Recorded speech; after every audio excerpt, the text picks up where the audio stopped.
मंगलम भगवान विष्णु मंगलम गरुड़ध्वज मंगलम पुंडरीकाक्ष मंगलाय तनोहरि। जय श्री कृष्ण।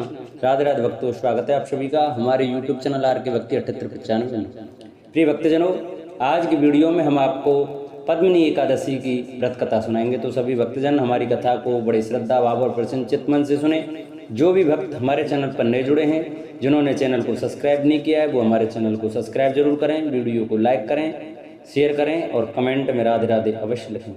युधिष्ठिर बोले, हे गोविंद, अधिक मास या लौंद मास अथवा पुरुषोत्तम मास या मल मास के कृष्ण पक्ष की एकादशी के बारे में विस्तार से बताया। युधिष्ठिर का कथन सुनकर भगवान श्री कृष्ण बोले कि हे कौन्ते, अधिक मास के कृष्ण पक्ष की एकादशी का नाम कमला पद्मिनी है। यह पाप नाशनी, मनोकामना पूरक है तथा सर्वोत्तम है। इसका व्रत करने से लक्ष्मी जी की कृपा प्राप्त होती है। हे युधिष्ठिर, मनुष्य यह व्रत दशमी के दिन से ही शुरू करें। इस दिन कांसे के पात्र में भोजन, मांस, मसूर, चना, कौंदो, शाक, प्राय अन्न, शहद आदि नहीं खाना चाहिए। नमक भी त्याग देना चाहिए तथा हविष्य भोजन ग्रहण करना चाहिए। भूमि पर शयन करना चाहिए, ब्रह्मचर्य से रहना चाहिए। अगले दिन अतार्त एकादशी को प्रातः उठकर नित्य कर्मादि से निवृत्त होकर दांतुन करके कुल्ला करें और स्नान के लिए पवित्र नदी, सरोवर आदि पर जाएं। उस समय गाय के गोबर से युक्त मिट्टी, तिल, कुशवा, आमल की चूर्ण से विधिवत स्नान करें। शरीर पर मिट्टी का लेप करते समय प्रार्थना करें कि हे मृतके, तुम्हें सत्वभाव रूप धारण करके निकाला गया है। ब्रह्मा जी ने तुम्हें दिया है और कश्यप जी ने तुम्हें मंत्र से पूजा है। अतः तुम मुझे भगवान का पूजन करने के निमित्त पवित्र कर दो। हे जगतपते, तुम मुझे स्नान की आज्ञा दो। इसके बाद वरुण मंत्र का जप करें। स्नानोपरांत श्वेत वस्त्र धारण करके संध्या तर्पण करके मंदिर में भगवान का पूजन करें। स्वर्ण निर्मित राधा सहित कृष्ण की व पार्वती सहित भगवान शिव की प्रतिमा बनाकर उनका पूजन करें। धान्य पर मिट्टी या तावे का कलश रखें। फिर उस कलश को वस्त्र गंध से शोभित करके उसके मुंह पर तांबे, चांदी या स्वर्ण का पात्र रखें। उस पात्र पर भगवान की प्रतिमा रखकर धूप, दीप, नैवेद्य, चंदन, पुष्पादि से पूजन करें। फिर भगवान के समक्ष नाच गान करें। उस दिन रजस्वला स्त्री का स्पर्श न करें, झूठ ना बोलें, गुरु व ब्राह्मण की निंदा ना करें, भगवान के समक्ष पुराण आदि की कथा सुनें। इस एकादशी का निर्जल व्रत अवश्य करना चाहिए। यदि सामर्थ्य हो तो जल पीकर या भूखे रहकर व्रत करें। रात्रि में भगवान की भक्ति करें। भगवान का हर पहर पूजन करें। पहले पहर में नारियल, दूसरे में बेलपत्र, तीसरे में सीताफल व चौथे में संतरा अर्पित करें। इससे पहले पहर में होम का, दूसरे में वाजपेयी यज्ञ का, तीसरे में अश्वमेध यज्ञ का, चौथे में राजसूय यज्ञ का फल मिलता है। इस प्रकार सूर्योदय तक जागरण करें, फिर स्नान करें, विप्रों को भोजन कराएं, भगवान की प्रतिमा सहित सारी सामग्री ब्राह्मण को दे दें। इस प्रकार जो मनुष्य विधि विधान पूर्वक भगवान का पूजन व्रत करता है, उसका जीवन धन्य हो जाता है और इस लोक में सुख भोग कर वह भगवान विष्णु के धाम हो जाता है। हे राजन, यह पद्मिनी एकादशी की व्रत विधि कही है। अब व्रत कथा कहता हूँ जो पुलत्स्य ने नारद जी से कही थी। तुम ध्यान पूर्वक सुनो। पूर्व काल में कार्तवीर सहस्त्रबाहु ने लंका के राजा रावण को कारागार में डाल दिया था। पुलत्स्य जी के कहने पर उसने रावण को मुक्त किया था। तब नारद जी ने पुलत्स्य जी से पूछा कि हे महामुने, रावण ने तो देवताओं व उन सबके राजा इंद्र को भी जीत लिया था, फिर कार्तवीर ने उसे कैसे जीता? यह तो बड़े आश्चर्य की बात है। मेरे संशय का आप समाधान करें।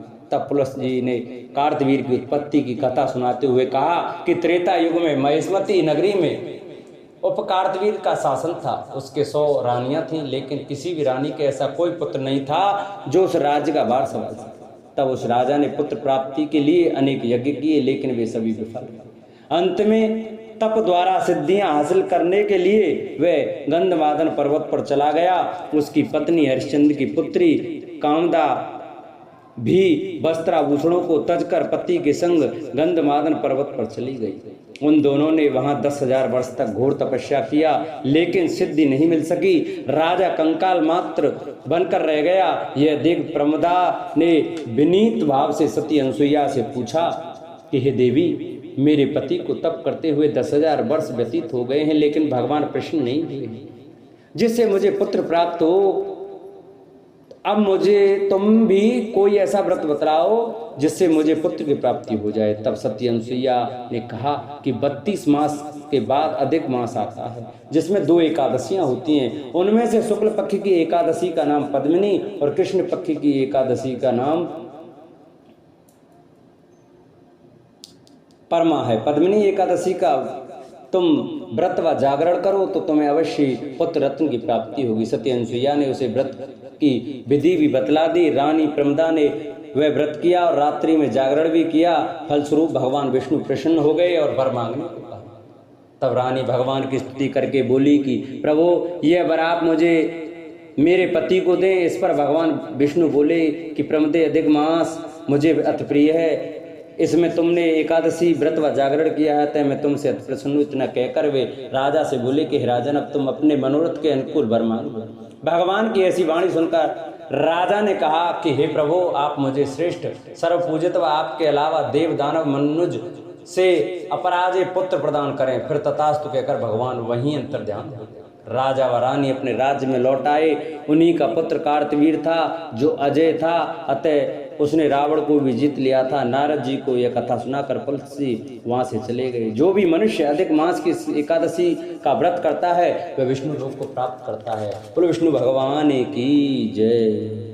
एक बार एक राज्य में एक राजा रहा करता था। राजा बहुत ही बुद्धिमान और बलशाली था। राजा सदैव अपनी प्रजा का बहुत अच्छे से ध्यान रखता था। प्रजा भी अपने राजा को बहुत पसंद करती थी। राजा की 2 बेटियां थीं। राजा अपनी दोनों बेटियों से बहुत प्रेम करता था। राजा की छोटी बेटी देखने में बहुत सुंदर और आकर्षण थी और राजा की बड़ी बेटी छोटी बेटी के मुकाबले थोड़ा कम सुंदर थी। राजा की छोटी बेटी 11 माता की पूजा किया करती थी और सभी लोग राजा की छोटी बेटी से बहुत प्रेम करते थे और बहुत प्रशंसा किया करते थे। राजा भी अपनी छोटी बेटी को बड़ी बेटी से अधिक प्रेम करता था, जिस कारण राजा की बड़ी बेटी को अपनी छोटी बहन से बहुत नफरत होने लगी थी। राजा की दोनों बेटियां जब बड़ी हो गईं, तब एक पड़ोसी राज्य में रहने वाला राजकुमार राजा की बड़ी बेटी के लिए रिश्ता लेकर आया। लेकिन जैसे ही उस राजकुमार की नजर राजा की छोटी बेटी पर पड़ी तो वह राजकुमार राजा की छोटी बेटी पर आकर्षण हो गया और उससे पहली नजर में प्रेम कर बैठा। उस राजकुमार ने राजा की बड़ी बेटी के साथ विवाह करने से मना कर दिया और उसने राजा से कहा कि राजा, मैं आपकी छोटी बेटी से विवाह करना चाहता हूँ। जिसके बाद राजा की बड़ी बेटी ये देखकर अपनी छोटी बहन से बहुत क्रोधित हो गई और राजा की बड़ी बेटी ने अपनी छोटी बहन को अपना सबसे बड़ा दुश्मन मान लिया। राजा की बड़ी बेटी ने अपनी छोटी बहन से बदला लेने का निर्णय लिया, जिसके लिए उसने अपनी छोटी बहन को जान से मारने का प्लान बनाया। राजा की बड़ी बेटी ने अपनी छोटी बहन को मारने के लिए सबसे पहले एक लड्डू में जहर मिलाकर अपनी छोटी बहन को दे दिया और उसको लड्डू खाने के लिए कहा। लेकिन लड्डू खाने के बाद भी छोटी बहन को कुछ नहीं हुआ। बड़ी बहन यह देखकर बहुत आश्चर्यचकित हो गई, लेकिन बड़ी बहन ने हार नहीं मानी और उसने जब रात में छोटी बहन अपने कमरे में सो रही थी तब एक मटके से सांप रखकर उसमें कमरे में छोड़ दिया। लेकिन सांप भी छोटी बहन का कुछ नहीं कर पाया। जिसके बाद बड़ी बहन ने अपनी छोटी बहन से कहा कि चलो हम लोग कुएं में से पानी भरकर लाते हैं, जिसके लिए वे अपनी छोटी बहन को पानी भरने के बहाने कुएं के पास ले गई और उसने अपनी छोटी बहन को कुएं में धक्का दे दिया। लेकिन छोटी बहन को तब भी कुछ नहीं हुआ, क्योंकि वह हर बार 11 माता उसकी रक्षा कर रही थी और उधर बड़ी बहन अपने प्रयासों के बाद असफल हो रही थी, जिससे वह बहुत क्रोधित होती जा रही थी। फिर उसने अपनी छोटी बहन के पास जाकर उससे खुद ही पूछा कि मेरी छोटी बहन, तुमको पता है भगवान ने सबकी मृत्यु एक निश्चित समय पर लिखी हुई है और कैसे तुम्हारी मृत्यु होगी, क्या यह तुम जानती हो? तब छोटी बहन ने अपनी बड़ी बहन को बताया कि हाँ, मैं तो जानती हूँ मेरी मृत्यु कैसे होगी। छोटी बहन से यह सुनकर बड़ी बहन मन ही मन बहुत प्रसन्न होने लगी और उसने अपनी छोटी बहन से कहा कि तो मुझे अपनी मृत्यु का राज बताओ। छोटी बहन ने अपनी बड़ी बहन से कहा कि मेरी मृत्यु तो एक तोते में है, जो तोते के गले में एक हार है उससे मेरी मृत्यु होगी। जब तक कोई भी व्यक्ति तोते को मारकर वह हार अपने गले में पहनेगा तो मैं मूर्छित हो जाऊंगी, और जैसे ही उस हार को अपने गले से उतारेगा तो मैं वापस से जीवित हो जाऊंगी। अपनी छोटी बहन की मृत्यु का राज जानकर बड़ी बहन बहुत ही खुश हो गई और उसने अपनी छोटी बहन को मारने के लिए उसके पालतू तोते को ढूंढना शुरू कर दिया।